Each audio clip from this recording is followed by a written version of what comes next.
The desert stretched outward in every direction, a vast expanse of heat and silence that seemed to swallow sound and time alike.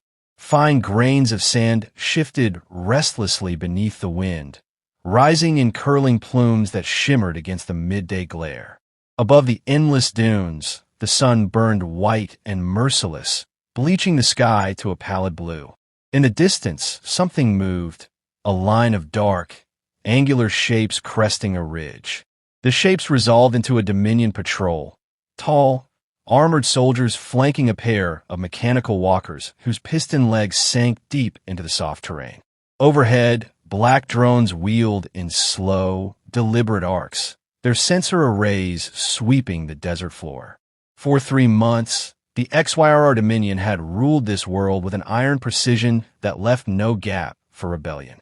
The colony of Ardent, 5, once a human settlement built on trade and mineral wealth, had become little more than a strip-mine frontier in the Dominion's growing empire. The invaders had come for Etherium, the rare mineral that lay hidden in veins beneath the crust, and they had brought with them an army of multiple species, united by conquest. Human resistance had been crushed in the first month. The survivors either fled into the wilderness or were scattered across labor camps that dotted the planet's scorched plains. On the slope of a dune half a kilometer away, a single human lay still beneath a tangled web of fabric and synthetic fiber. Kyle Reeve, once a staff sergeant in the United States Special Forces, had been on this world less than 6 weeks, sent as part of a covert reconnaissance and sabotage unit. His orders now were simple: survive, gather intelligence, and disrupt Dominion operations when the opportunity presented itself. The rest of his unit was gone, wiped out in an ambush that had left him alone in the dunes with only his rifle, a dwindling supply of rations, and his training. Through the high-resolution optics of his visor, Kyle tracked the patrol's movement. The walkers moved with an oddly organic grace for machines, each step accompanied by the hiss of hydraulics and the faint pulse of blue light from their shield emitters. The soldiers around them were alien, their armor glistening like whetstone, their limbs jointed in ways that made their gait unnerving to watch. He counted 12 in total, their formation disciplined, their scanning equipment in constant motion. He'd been shadowing their route for 2 days, always at the edge of visibility, never letting the drones catch his heat signature. The nanofiber lining of his ghillie suit dissipated body warmth into the surrounding air, fooling thermal sensors. Sand and dust clung to the fabric, further blending him into the dunes. It was technology far beyond the gear he'd used on Earth, but even the best camouflage relied on discipline. Movement killed. Stillness kept you alive. Kyle adjusted the magnification, sweeping past the patrol toward the horizon. There, faint but distinct, a column of dust trailed across the plain. Too distant to see clearly, but the pattern was unmistakable. Multiple vehicles moving in convoy. He filed the observation away. The Dominion's convoys were always worth noting, and sometimes worth killing. But a strike on moving armor required more than a good angle. It needed purpose. Purpose was coming. Intelligence gathered by the resistance hinted at the imminent arrival of a high commander to oversee the mining operations. In Dominion hierarchy, a high commander wasn't just a military officer. They were the nexus of authority for an entire region, directing logistics, deployments, and resource extractions. Killing one would ripple through the chain of command, causing delays, confusion, and, if done right, fear. Kyle's scope followed the patrol until it vanished over the far ridge. Slowly, he eased back from the dune's crest, careful to erase the shallow depressions his elbows and knees had left in the sand. His hide was a narrow hollow at the dune's base, covered with mesh netting weighted down by pebbles. Inside, his gear was arranged with the precision of habit. Rifle parts oiled and cleaned, water flask tucked against the wall, ration pouches sealed.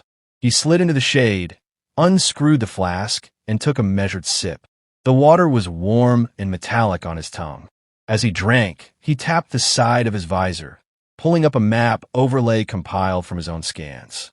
Patrol paths, drone patterns, and vehicle routes were marked in thin white lines. The convoy route he'd glimpsed aligned perfectly with one of the main supply arteries leading to the mining hub. If the High Commander's transport followed standard procedure, it would have to pass through this sector. The challenge would be striking without being caught. The Dominion's drones were faster than any human vehicle and ruthless in pursuit. Kyle had learned that firsthand in the days after his team was destroyed, when a single aerial scout had tracked him for almost 40 kilometers before a sandstorm forced it down. He knew better than to rely on luck.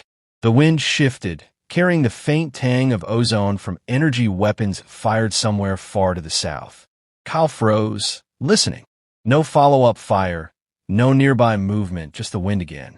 It was a reminder of the constant, invisible violence that rippled across the occupied world. Somewhere out there, another human might be fighting and dying in the sand. But here, in this hollow, Kyle's fight was still one of preparation. Hours passed in slow increments of light and shadow. By late afternoon, the desert's heat had eased, and long, cool shadows stretched across the dunes.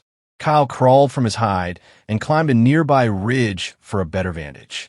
He scanned the horizon again. The convoy's dust trail had moved closer, its shape clearer now. At its head were two massive walkers, behind them a line of armored skimmers, their repulsors kicking up sheets of sand. Above them, the black triangles of drones marked the air. It wasn't the High Commander, not yet.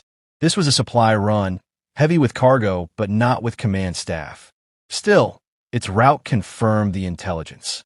The main artery was active, and in 3 or 4 days, it would carry his target. Kyle descended the ridge and returned to his hide. As the last light faded from the sky, he settled in for the night. The desert at night was a different creature, cold, watchful, and alive with subtle sounds.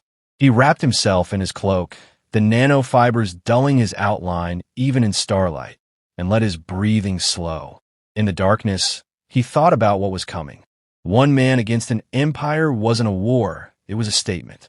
The Dominion's numbers and technology outweighed anything humans could muster, but they didn't understand patience the way a human sniper did. To them, war was momentum, the relentless advance of superior force. To him, it was the opposite, stillness, waiting for the perfect shot, letting the enemy come to him. A faint hum drifted on the night air. Kyle opened his eyes, peering toward the sound. A drone passed far overhead, its silhouette a black slash against the stars. It moved on, scanning elsewhere. He lay back, the sound fading into the cold silence. The High Commander would come. The convoy route would carry them into the open, into a place where their shields and escorts wouldn't matter. When that moment came, Kyle would be ready. The desert would not forgive mistakes, and neither would he. The desert was merciless in daylight, but at dawn it was deceptively gentle. Pale light spread across the dunes like spilled milk, softening the jagged ridges into smooth waves. Kyle Reeve moved within that early hush, his steps calculated, his body a shadow, stitched into the earth. Every motion was purposeful, every pause deliberate. His rifle rested across his chest, the long barrel wrapped in strips of tan mesh that fluttered faintly in the morning breeze. Somewhere ahead, just beyond the next rise, a Dominion patrol followed its assigned route. He had tracked their movements for 3 days, learning the cadence of their march, the intervals between their rests, the angle of their scanners. He knew precisely where they would stop and for how long, and in that knowledge lay opportunity. Kyle crawled the final meters to the dune's crest, peering through the sparse veil of his netting. Below, 4 alien soldiers advanced in loose formation. Their armor glimmered in the rising light, segmented plates flexing as they moved. Each carried a long rifle that pulsed faintly with stored energy, the barrels ending in wide, flared muzzles designed for area suppression rather than precision. Hovering just above them was a drone, smaller than the ones he had seen patrolling the skies, but equipped with a spherical sensor pod that swept in slow arcs. He studied them through the scope, adjusting magnification until the faint heat signatures of their bodies resolved clearly against the cooler sand. The patrol was heading toward a shallow basin, a natural choke point surrounded by sloping walls. It was the perfect place for them to stop and the perfect place for him to move. Timing was critical. If the drone passed over him while its sensors were active, the camouflage would not be enough. He waited until it turned toward the far side of the basin, its faint hum receding just slightly before sliding down the dune's leeward slope. The sand gave way under his weight, but his movements were slow enough that the sound was swallowed by the wind. The basin's floor was a mixture of compacted earth and scattered stone, remnants of some ancient riverbed. Kyle kept low, weaving between boulders that offered momentary cover. Through the gaps, he saw the patrol halt. One of the soldiers unclipped a canister from its belt and placed it on the ground. A thin column of steam rose as the device opened, releasing a pale mist that cooled the surrounding air, perhaps to make their rest more bearable in the heat. Kyle's breathing slowed. His target was not all 4 soldiers. Taking the entire patrol would be wasteful and dangerous. But the smallest among them carried a wrist-mounted device with the Dominion's emblem etched into its casing. Kyle had seen such devices before. They were short-range comm relays and data storage units. If he could retrieve it, he might gain access to movement logs or encrypted orders. The patrol conversed in low, throaty tones that barely carried across the basin. Kyle crept closer, each step aligning with the rustle of wind or the scrape of alien boots against stone. He closed the gap until he was just outside the mist's reach. The smaller soldier had turned slightly, its attention fixed on the drone as it hovered above, projecting a faint holographic map into the air. Kyle moved. He lunged from behind the nearest rock, closing the distance in 3 silent strides. His left hand clamped over the alien's mouth plate, while his right drove a knife between the seams of its armor. The soldier spasmed once, then collapsed, its body limp but heavy. Kyle lowered it to the ground, already working to detach the wrist device. The drone's hum changed pitch, sharper now, more alert. Kyle froze. Its sensor pod tilted in his direction, the faint blue light along its edges brightening. He tucked the device into a pouch and dropped flat, pulling the dead soldier's body partially over his own to break the outline of his form. The other 3 soldiers barked something harsh and clipped, their movements suddenly tense. A long moment passed. Then one of them gestured toward the opposite ridge, and the group began moving again, the drone following above. Kyle waited until they had climbed halfway out of the basin before pushing the body off and slipping back into the rocks.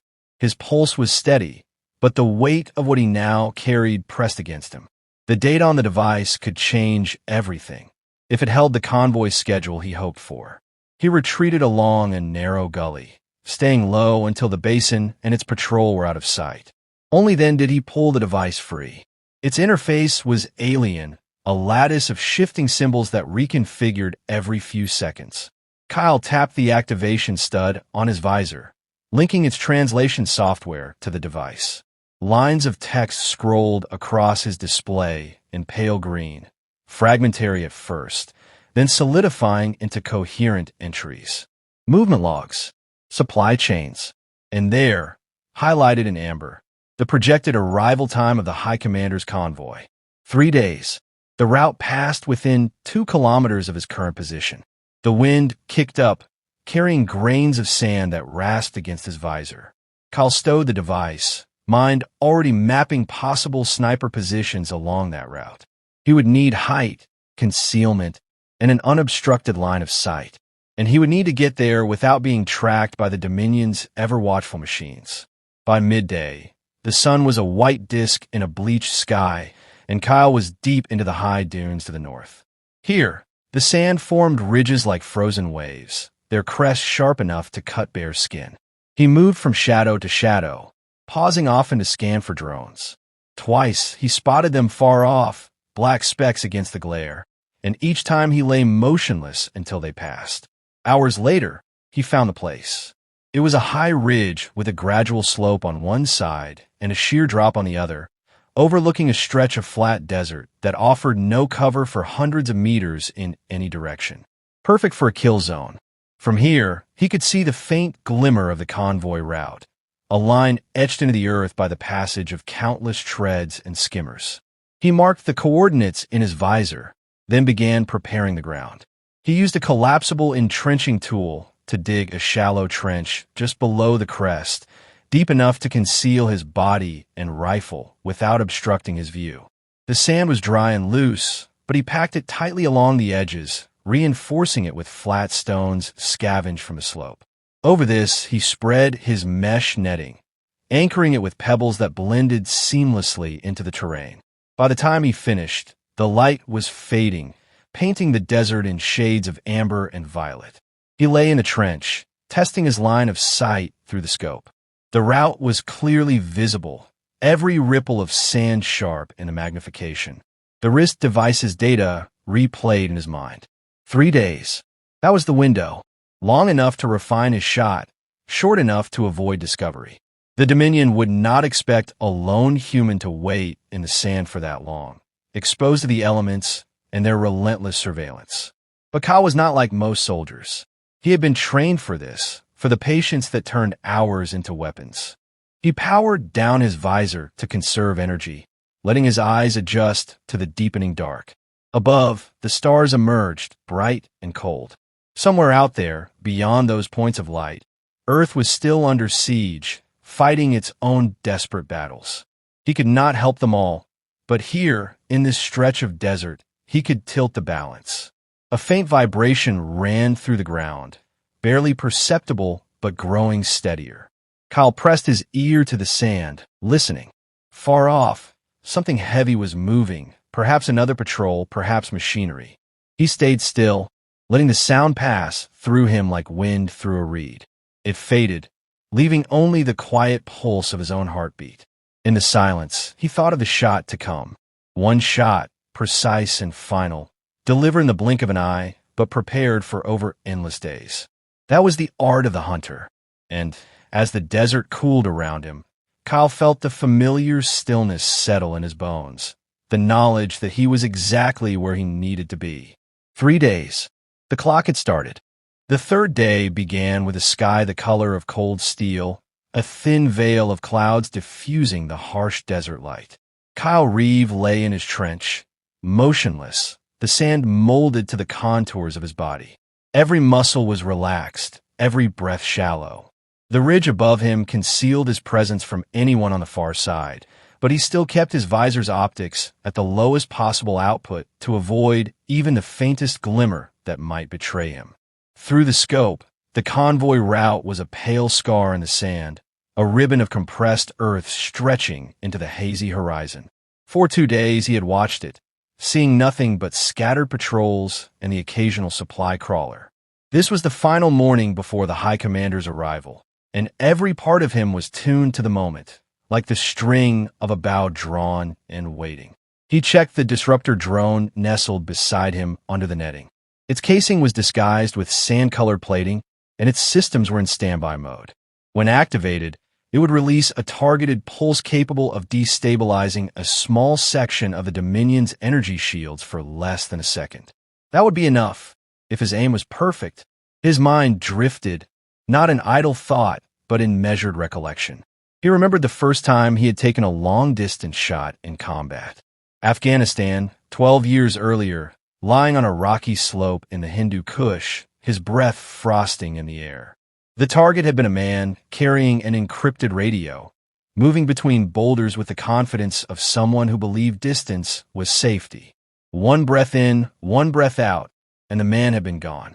The space between then and now felt impossibly wide, yet the sensation was identical, the taut focus, the narrowing of the world to a single point.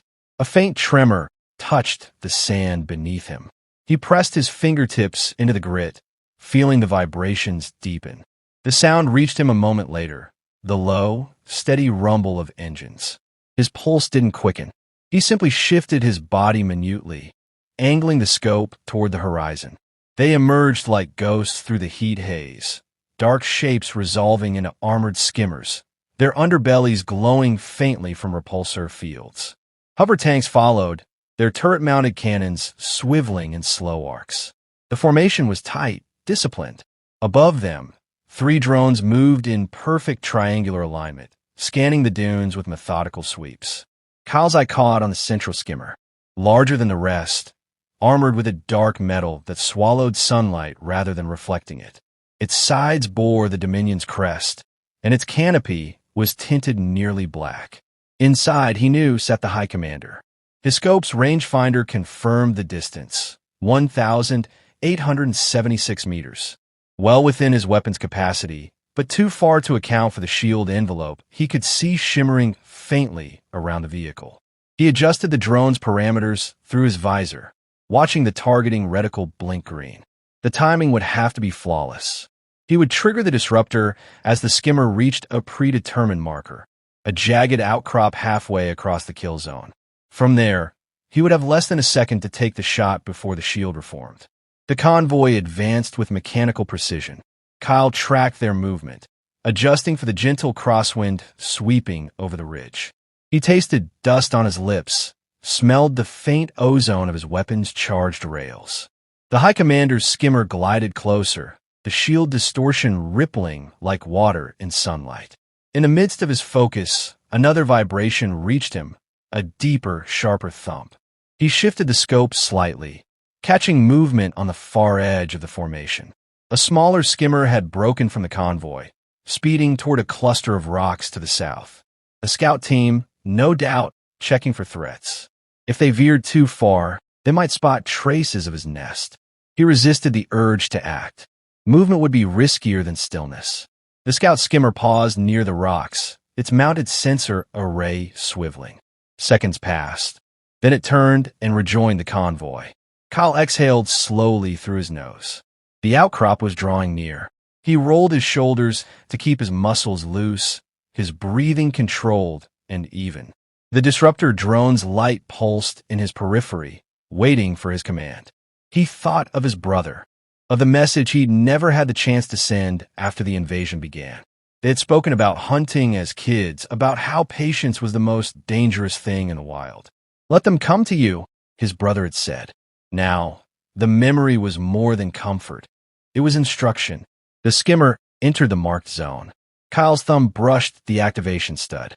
The drone sprang silently to life, rising on a cushion of air no louder than a sigh. It crested the ridge beside him, a small, almost unnoticeable blot against the sky. The pulse fired, an invisible ripple that touched the skimmer's shield, making it flare and dissolve in a burst of blue light. In that instant, Kyle's world narrowed to the scope's reticle. The High Commander's silhouette was faint through the tinted canopy, but the heat signature was clear. He adjusted a fraction for wind drift, let his breath leave him, and squeezed the trigger. The rifle's rails discharged with a muted crack, sending a tungsten slug hurtling across the space between them. It was a perfect shot, straight, fast, unstoppable. The slug pierced the canopy, and the heat signature flared, then vanished.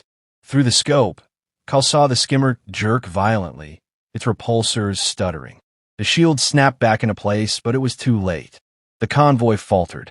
Drones darted in erratic patterns, scanning wildly. Hover tanks rotated their turrets toward every direction at once. The High Commander's vehicle listed to one side before dropping heavily into the sand. Kyle pulled back from the scope, already dismantling his rifle into two sections for easier transport. The Dominion's response would be immediate and overwhelming. He slid backward through the trench, keeping low until he reached the slope's base. From there, he moved into the shadows of the deeper dunes, following a pre-mapped route toward a fallback hide. The first blast hit the ridge moments later, gouging deep craters into the sand. The sound was a muted roar, dulled by distance, but no less urgent. He kept moving, using the wind's rising howl to mask his steps. Above, the drones streaked in tightening circles, their search patterns converging on his former position. Night was still hours away, and the open desert offered little cover, but Kyle knew how to vanish. His suit blended perfectly into the dune's folds, and he alternated between slow crawls and complete stillness, moving only when the drones turned their sensors elsewhere. The convoy's formation had broken entirely now. The air was thick with alien chatter, sharp and clipped, full of the urgency that comes when control has slipped through your fingers.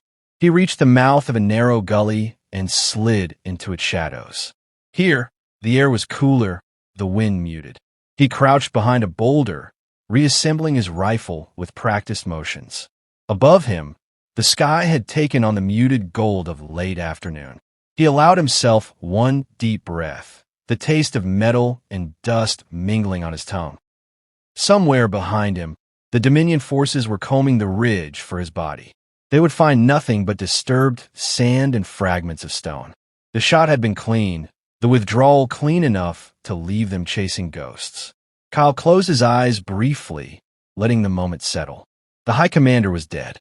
The Dominion's grip on Ardent 5 had been weakened, maybe not broken, but enough to give the Resistance a chance. That was all he had been sent to do. Yet he knew this was not the end. Killing a leader did not end a war. It only shifted its shape. The retaliation would be brutal. Patrols would double. Checkpoints would appear where none had been before, and every shadow in the desert would be suspect. He opened his eyes, scanning the horizon. Already he could feel the shift, like the first breath before a storm. He would need to move again soon, deeper into territory they considered safe. The most dangerous place for him to be was exactly where they would never expect him. For now, though, he remained in the gully, listening to the fading echo of the blasts. The wind began to rise again, lifting fine grains of sand that swirled in golden spirals. In their motion, he saw the truth he had always known. Wars were not won by force alone, but by the patience to wait for the one perfect moment, and the will to act without hesitation when it came. The desert burned under a lowering sun, its light fractured by the dust clouds still drifting over the ridge Kyle had left behind. The echoes of the blast that had killed the High Commander were gone, swallowed by the vast emptiness, but the Dominion's presence had only grown sharper. Drones roved the skies in erratic sweeps, their search grids overlapping, casting shadows that slid across the sand like the strokes of some immense clock counting down to an unseen hour. Kyle kept to the gullies and narrow cuts in the dunes, his rifle broken down and stowed, his movements a careful blend of silence and speed. The comm device, strapped to his wrist, fed him snippets of alien chatter, intercepted through the captured wrist relay. Most of it was disjointed, bursts of commands, location reports, clipped acknowledgments, but the tone was unmistakable. Confusion, agitation. Their formations had fractured, units splitting off to chase phantom sightings. One order repeated more than the rest: secure the corpse. Kyle knew they meant the High Commander's body. That single phrase told him the shot had done more than kill. It had cut through their sense of order. He crested a small dune, dropping into its shadow as a pair of scout skimmers surged past no more than 50 meters away. Their sensor dishes rotated, scanning every crevice, every slope. Kyle pressed himself flat, letting the nanofibers in his suit bleed his heat signature into the sand. The skimmers roared on, their sound dwindling to a hum before vanishing entirely. It would be night soon, and he needed distance. The Dominion would tighten their net as darkness fell, deploying thermal sweeps and motion triangulation. He pushed on, heading toward an abandoned mining tunnel he had scouted days earlier. Its entrance was hidden in the lee of a rock formation, a jagged split in the sandstone barely wide enough to crawl through. Inside, the air would be stale but cool, and the winding shafts would confuse even the most advanced scanners. By the time he reached it, the sky had deepened to a bruised purple, stars winking into view between streaks of cloud. Kyle slid into the crevice, letting the rocks swallow him. The tunnel walls pressed close on either side, the stone rough beneath his gloves. A few meters in, the space widened enough for him to crouch. He unshouldered his pack, setting down the rifle components with quiet precision. The first thing he did was check the data relay again. The alien chatter had thinned, growing more clipped, more desperate. He caught mention of the desert city of Bastion's reach. Dominion Command suspected Resistance forces might have used it as a staging ground. That suspicion would pull units away from the search grid around him. It wasn't a guarantee of safety, but it was a crack in their coverage he could exploit. He set the relay aside, leaning back against the stone. Fatigue pressed down on him now that the adrenaline was fading. In the quiet, his mind returned to the shot. He could still feel the smooth pull of the trigger the moment the world narrowed to the reticle and the target beyond it.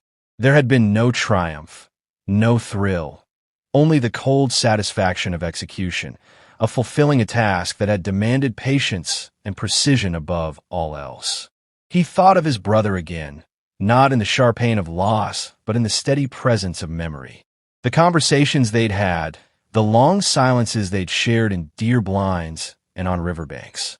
His brother would have understood the discipline it had taken to wait for the perfect shot. He might even have smiled at the thought of a single man changing the course of a battle from nearly 2 kilometers away. The quiet did not last. A distant rumble rolled through the rock, faint but steady. Kyle shifted, crawling to the tunnel's narrow mouth to peer out. Far across the dunes, the glow of repulsor engines lit the horizon, a mass of vehicles moving toward the ridge he had abandoned. They were still combing the kill site, still trying to make sense of an enemy they couldn't see. Kyle slid back into the tunnel. This was his chance to move deeper into the occupied zone, to place himself where his next strike could matter most. Killing the High Commander was only the beginning. The Dominion would name a successor quickly, and that individual would arrive with fresh troops and renewed brutality. The Resistance needed those troops slowed, their supplies sabotaged, their morale chipped away piece by piece. He broke down the next steps in his mind. Reach the low canyons east of Bastion's Reach. Reconnect with a Resistance runner who could feed his intel into the broader network, and then vanish again into the dunes. Each move would have to be masked by misdirection. False trails, planted evidence of multiple operatives, and sudden strikes that left no trace but bodies and confusion. Outside, the night thickened. Kyle emerged from the tunnel, moving under the cover of the stars. The desert was alive with wind now, a constant whisper that erased footprints almost as soon as they were made. He kept his pace steady, neither rushing nor lingering, conserving energy for the long haul ahead. In the distance, a flare arced into the sky, burning white before fading. Not a distress signal, too deliberate, too slow. More likely a marker for a patrol sweep. Kyle angled away from it, using a series of low ridges to stay out of sight. Twice, he stopped entirely as drones passed overhead, their sensor pods scanning in smooth, deadly arcs. Hours passed. The wind's song grew deeper, carrying with it the faint scent of ozone and scorched sand from the ridge. The Dominion's fury was still burning out there, but their focus was fractured. That was the human advantage, not strength, not numbers, but the ability to slip through the cracks, to be everywhere and nowhere at once. By the time the first hints of dawn touched the horizon, Kyle had reached the edge of the eastern canyons. Jagged cliffs rose from the sand, their shadows stretching long and deep. He descended into the first of them, the air cooling around him. Here, the walls muffled sound, and the sky narrowed to a thin strip overhead. He found a perch halfway up one wall, a shallow alcove that offered concealment and a vantage point over the canyon floor. From here, he could watch the routes the Dominion might use, track their movements, and plan his next strike. He settled in, pulling the mesh netting over himself, blending once more into the stone and sand. The relay crackled softly. A coded human transmission broke through, a voice low and deliberate, speaking to Resistance's secure phrasing. Ghost of Ardent 5, it said, strike confirmed. Impact significant. Awaiting next vector. The name was new to him, but he understood its weight. To them, he was no longer just a soldier in the sand. He was a symbol. He switched the relay off and let the silence return. Symbols were dangerous things. They drew attention, created expectations. But if that attention stayed fixed on him, maybe it would give others the space they needed to rebuild, to push back. The sun climbed, spilling light into the canyon. Kyle closed his eyes briefly, feeling the warmth on his face. He would rest for a few hours, then begin scouting the next kill zone. The Dominion would adapt, but so would he. This was not a battle that would be won in a single shot, but in 1,000 moments of waiting, watching, and striking when the time was right. Somewhere out there, beyond the reach of the canyons, The Dominion's war machine was already reshaping itself to fill the void left by the High Commander. Ka would be there when its edges cracked again. Patience was not just his weapon. It was the one thing they could never match. And as long as he could wait, the desert would remain his ally.